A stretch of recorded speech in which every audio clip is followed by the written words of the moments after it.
Gamers, whether casual or hardcore, can present an interesting challenge in relationships, and though the pictures in this video might suggest otherwise, it's a problem that goes both ways as far as gender is concerned.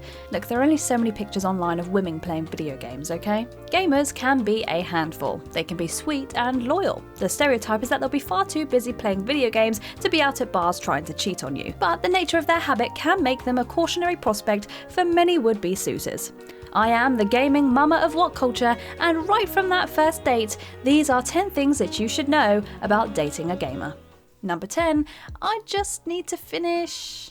It's a term that can mean many things, despite seemingly having a relatively clear meaning. And it's one that I've personally used with both my mother as a child when dinner was ready, but I hadn't quite beaten Ruby Weapon yet, and with partners also, when it's time to go out, head to bed, do some cleaning, insert activity here. The important thing is to learn that when a gamer says this, they could be saying several things, and understanding the nature of games will help you to weather this. They might be just trying to get to the next save. They could be trying to finish the mission, or they could be trying to beat a boss. It might mean that they'll be done in 5 minutes. It might mean they'll be done in 2 hours. And if your significant other has got a raid in World of Warcraft to finish, well, you may as well just write off the rest of the day, to be honest.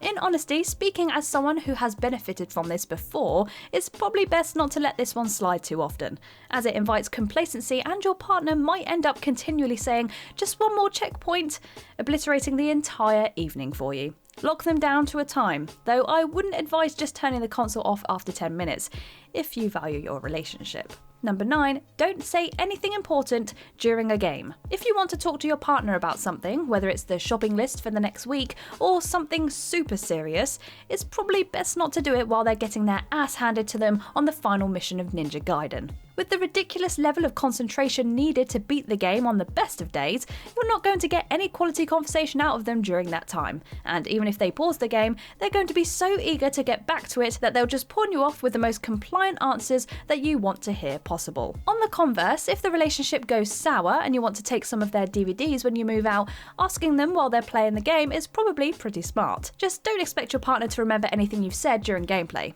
Either get it all out before they start a mission, or more preferably wait until they're finally done, because they'll probably be in a better mood anyway. Number 8, our clothing might embarrass you. Here's one thing that you really have to embrace if you're going to date a gamer, and that's the clothing codes. Don't expect them to be wearing the newest D&C shirts and expensive jeans. The stereotype is that they're not very fashion conscious, but that's not really true. It's more that they have their own geek fashion, which quite typically they are unabashedly proud of. Wearing video game t-shirts, wallets, bags and accessories, and they won't take it lightly if you decide to tease them about it. Granted, some of the more socially aware geeks out there are going to tone down their attire a little around their partner, but hardcore gamers? Pfft, not a chance. The likelihood is that if you find it embarrassing, it's probably a doomed relationship anyway, and if you think it's adorable, then you might just make it. If you can get into the spirit of cosplay as well, guys can dress up as Solid Snake for their girlfriends, girls can dress up as Tifa Lockhart. Then you're doing something right. Number 7, don't beat us at our own game.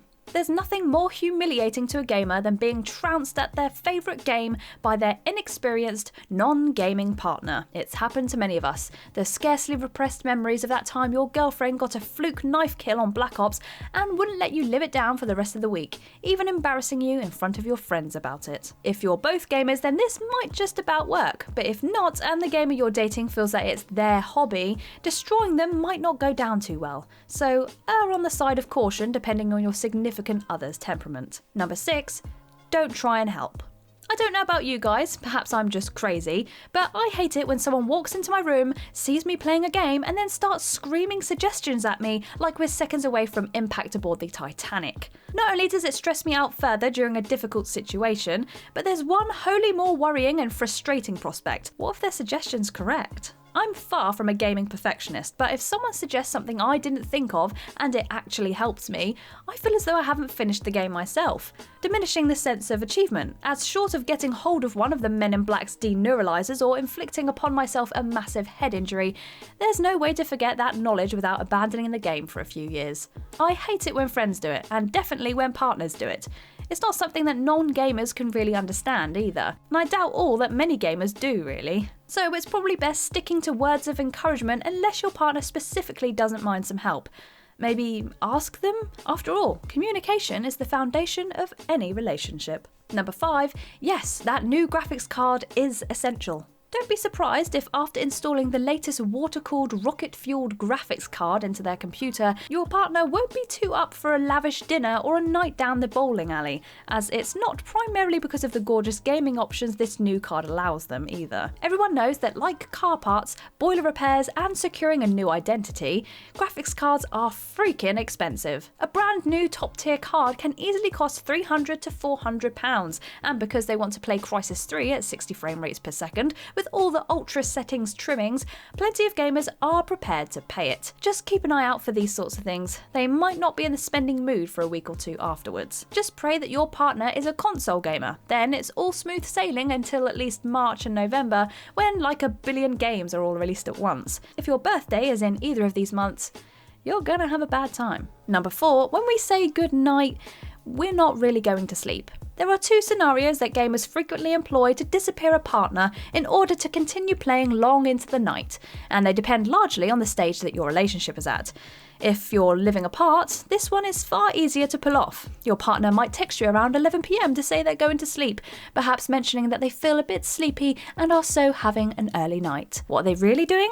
They're blasting soldiers to pieces on Call of Duty. They're grinding to the next level in Guild Wars 2, or they're screaming down the microphone at a 12-year-old Bolivian kid who just teabagged them on Halo 4. It's a relatively harmless lie that allows you to play in peace without saying, yeah, you're kinda boring me now. I just want to blow it up. Number 2, if you're living together, then this is much trickier. Your partner might come to bed to go to sleep, and once you fall asleep, they'll carefully wriggle themselves out of your vice-like grasp with the skill of Solid Snake and saunter back to the living room to play more games. Granted, getting peeved at their nocturnal activities probably isn't the best way to fix the issue, if it's even one. At least they're cutting into their own sleep rather than taking it away from your waking time together, right? Number 3, we consider gaming an art form. A debate that has probably made many gamers realise that their relationship was doomed is the debate about the inherent value of art. Why, of course. If you're a hoity-toity intellectual who has nothing but disdain or ambivalence for games, in which event you're probably not watching this anyways, then you might want to find yourself someone else, because telling a gamer that their pursuit is a dumb child's time waster with no exterior value will not go down well. Even if you're not an art house cliche and you enjoy video games now and then, be careful about dissing them flippantly as a pastime. Gamers hold their medium in an extremely high regard, especially as far as its artistic merit goes. Unless you want to sit through a 12-hour run of Shadow of the Colossus, Clockwork Orange style, as your partner tries to change your mind, we suggest you just agree to disagree on this one and not push the issue, or it will create a rift. Number 2, cutscenes are not an invitation to talk.